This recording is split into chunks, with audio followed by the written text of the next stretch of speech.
You're just being dramatic again, Anna, my dad sighed, barely looking up from his newspaper as I doubled over the kitchen sink, my breakfast threatening to make a reappearance. My stepmom, Diana, placed a gentle hand on my back, her concerned expression not quite reaching her eyes. Maybe you should stay home from school today, she suggested, her voice dripping with fake sweetness. I'll make you my special tea. It always helps with stomach aches. The thought of drinking anything she prepared made my stomach churn even more. This had been going on for months, ever since Diana moved in after their quick marriage. Every meal she prepared left me sick, dizzy, and sometimes even passing out. No, I managed to say, straightening up and wiping my mouth. I have a chemistry test today. I can't miss it. Plus, I had started bringing my own lunch to school, and mysteriously, I never got sick when I ate food I prepared myself. Diana's eyes narrowed slightly, but her smile remained fixed. Such a dedicated student, she cooed, turning to my dad. Isn't she amazing, Robert? Dad just grunted, still absorbed in his paper. He hadn't really looked at me since he married Diana 6 months ago. It was like he traded his daughter for his new wife, and I was just an inconvenient reminder of his previous life. I grabbed my backpack and headed for the door, my legs shaky but determined. As I reached for the handle, Diana called out, "Wait, I made you a smoothie for the road. Extra protein to help with your episodes." She held out a travel mug, her perfectly manicured nails tapping against the stainless steel. Something in her eyes made my skin crawl. "Thanks, but I'm running late," I lied, practically running out the door. Behind me, I heard her telling Dad how ungrateful I was, and his murmured agreement made my heart ache. At school, my best friend Olivia took one look at me and frowned. "You look like death warmed over," she said, pulling me aside. "This isn't normal, Anna. How long are you going to ignore what's happening?" I slumped against the lockers, exhausted. What am I supposed to do? Every time I mention feeling sick, Dad says I'm being dramatic. Diana acts concerned, but I trailed off, not wanting to voice my suspicions. "But she's poisoning you," Olivia finished flatly. "We both know it. The episodes only happen when you eat her food. You're fine when you stay at my house or bring your own lunch." "That's crazy," I whispered, but my heart was pounding. Why would she want to poison me? "Because you're the only thing standing between her and your dad's inheritance from your mom," Olivia said. "Remember how interested she got when she found out about the trust fund you get at 18? My mom had died 3 years ago, leaving behind a substantial inheritance that would become mine when I turned 18, just 6 months away. Dad had control of it until then, but he couldn't touch the principal, unless something happened to me. I've been documenting everything," Olivia continued, pulling out her phone. "Every time you get sick, what you ate, when it happened. I've even been taking pictures. You've lost 15 pounds in 2 months, Anna. This isn't in your head." Looking at the photos, I barely recognized myself. My normally healthy complexion was pale and drawn, dark circles under my eyes making me look years older. When had this happened? "We need proof," I said finally, my voice shaking. "Real proof, not just suspicions." Olivia squeezed my hand. "My aunt's a nurse at County General. She's working today. Let's skip chemistry and get you a blood test. If Diana is poisoning you, it'll show up." The thought of missing my test made my stomach clench, but not as much as the thought of going home to another one of Diana's special meals. I nodded. 2 hours later, I sat in an exam room while Olivia's aunt drew vials of blood. She didn't ask many questions, but her expression grew increasingly concerned as Olivia listed my symptoms. "The results should be back in a few hours," she said, labeling the last vial. "I'm marking it urgent. Anna, do you have somewhere safe to stay tonight?" The question made my blood run cold. Even the medical professional thought I was in danger. "She can stay with me," Olivia said quickly. "My mom already said it's okay." I sent Dad a text saying I was studying late at Olivia's. His reply was immediate. "Diana's making her famous pot roast. Come home for dinner." My phone buzzed again, this time with a message from Diana. "Don't disappoint your father. Family dinner is important. I made it specially for you." Looking at her message, I felt a chill run down my spine. For the first time, I let myself fully acknowledge what I'd known deep down for months. My stepmom was trying to kill me, and my dad was too blind to see it. "We'll have the results soon," Olivia's aunt said, patting my hand. "Try to rest." But rest was impossible. All I could do was wait and wonder. What would the blood test reveal? And more importantly, what would I do when it did?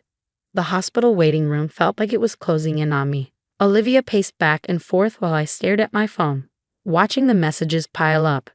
Dad, Diana's worried about you. Come home now. Diana, the pot roast is getting cold, sweetie. I made your favorite gravy. Dad, stop being difficult. You're upsetting Diana. Each message made me feel sicker than the last. My hands shook as I turned off my phone, unable to bear any more of their manipulation. Anna Matthews, a voice called. I looked up to see Olivia's aunt with a doctor I didn't recognize. Their faces were grave. We need to talk about your test results, the doctor said, leading us to a private room. I'm Dr. Martinez, head of toxicology. What we found in your blood work is disturbing. He pulled up some charts on his computer screen. Your blood shows elevated levels of thallium, a highly toxic heavy metal. It's often called the poisoner's poison because it's colorless, odorless, and the symptoms can mimic other illnesses. My heart stopped. Thallium. Yes. It's commonly found in rat poison, but it's strictly controlled. Someone would have to deliberately obtain it and administer it regularly to cause these levels. Dr. Martinez leaned forward. Anna, is there someone who might want to harm you? Before I could answer, the door burst open. A police detective walked in, followed by 2 uniformed officers. I'm Detective Sarah Torres, she said, showing her badge. The hospital called us when they saw your results. We need to ask you some questions. The next hour was a blur. I told them everything. The mysterious illnesses that started when Diana moved in, how I only got sick from her food, the trust fund I'd inherit in 6 months. Detective Torres recorded everything while her partner took notes. We've seen this before, Detective Torres said grimly. The gradual poisoning, the gaslighting, the inheritance motive. Your father's new wife fits the profile perfectly. But my dad, I started, tears finally spilling. He wouldn't let her. Your father might be a victim of manipulation himself, she said gently, or he might be involved. We'll need to investigate both possibilities. Suddenly, my phone rang. Dad again. Detective Torres nodded. Answer it. Put it on speaker. Anna, where are you? Dad's voice was angry. Diana's been cooking all day, and you're being incredibly rude. I'm at the hospital, Dad, I said, my voice shaking. Getting blood tests. For heaven's sake, not this attention-seeking behavior again. Diana was right, you're just jealous of her. Come home now, or what, Dad? I interrupted, finding strength in my anger. Or you'll let her poison me again. Silence. Then Diana's voice in the background. Robert, she's being ridiculous. You know I'd never. We have the blood tests, I continued. They found thallium. The police are here. The phone clattered on their end. I heard Diana's muffled voice. They can't prove anything. Robert, tell them. Detective Torres took the phone. Mr. Matthews, this is Detective Torres from Metro PD. Stay where you are. Officers are on their way to your location. She hung up and turned to me. You'll need to stay in the hospital overnight for treatment and monitoring. We'll have officers posted outside your door. What's going to happen now? I asked, feeling overwhelmed. We'll search your house, she explained. If we find thallium, Diana will be arrested. We'll need to determine your father's level of involvement. Olivia, who had been quietly supportive throughout everything, finally spoke up. She can stay with us after she's released. My mom already said so. Detective Torres nodded approvingly. That's good. You'll need a safe place. An hour later, my phone buzzed with a text from our neighbor. Police cars at your house. Diana tried to run. They caught her at the end of the street. I should have felt relieved, but all I felt was tired. Tired of being sick, tired of not being believed, tired of having to fight for my life in my own home. Get some rest, Olivia's aunt said, adjusting my IV. You're safe now. But as I lay in the hospital bed, watching police officers station themselves outside my door, I wondered, was I really safe? And how had my life turned into something out of a crime show?